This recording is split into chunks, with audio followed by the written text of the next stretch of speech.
The government has resumed servicing its Eurobond debt. This follows the successful completion of its exchange program with bondholders.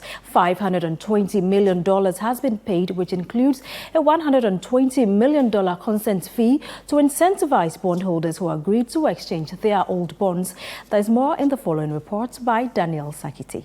CNL Business understands that the Eurobond debt service began last week Friday. It comprises a $320 million in coupon payments that were previously frozen due to the debt service freeze announced in 2022. Government successfully restructured $13 billion in Eurobond debt with 98% participation and consent solicitation, paving the way for this resumption of payments. With the restructuring deal finalized, the government plans to begin regular coupon payments to bondholders in January 2025, followed by another in July 2025.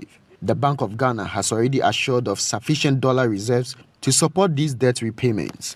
Recently, Finance Minister Dr. Mohamed Amin Adam also said the government is establishing a sinking fund to ease the fiscal burden during the repayment period. In the meantime, repayments to bilateral creditors are expected to commence in 2026. For economist Professor Patrick Esumi, external debt repayment will compound the woes of the local currency. What starting the repayment do? One of the things it will do is to put more pressure on the currency. I think for almost 2 years now, we have not been paying our external debt. And even with that, we've seen the Cedi still come under pressure. Even though the restructuring has reduced the level of the debt, now that we are going to start repaying, I think the pressure is going to increase. And to add to the fact that one of our most reliable sources of foreign exchange and cocoa is not doing well, we should see more pressure on the currency going forward. We still have to pay our debt. The ones that are remaining, we still have to pay. And I think that is what we should be focusing. We should be making sure that the economy is growing stronger and is getting more resilient.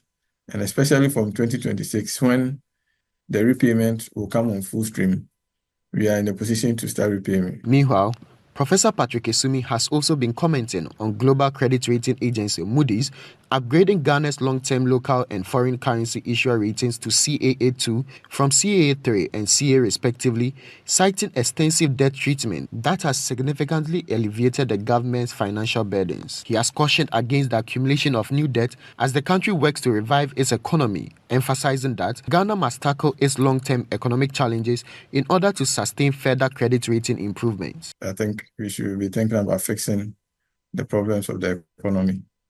And then, of course, the debt restructuring has brought some relief, which is great. But we shouldn't, we should be worried about accumulating new debt and the rate of debt accumulation. And then we should focus on fixing the long-term difficulties in the economy. The Bank of Ghana has assured that it has enough reserve to support debt repayments. However, economists are warning that the commencement of external debt servicing will put pressure on the local currency while also additionally cautioning governments against new debt accumulation. For CNL Business, my name is Daniel Sakiti.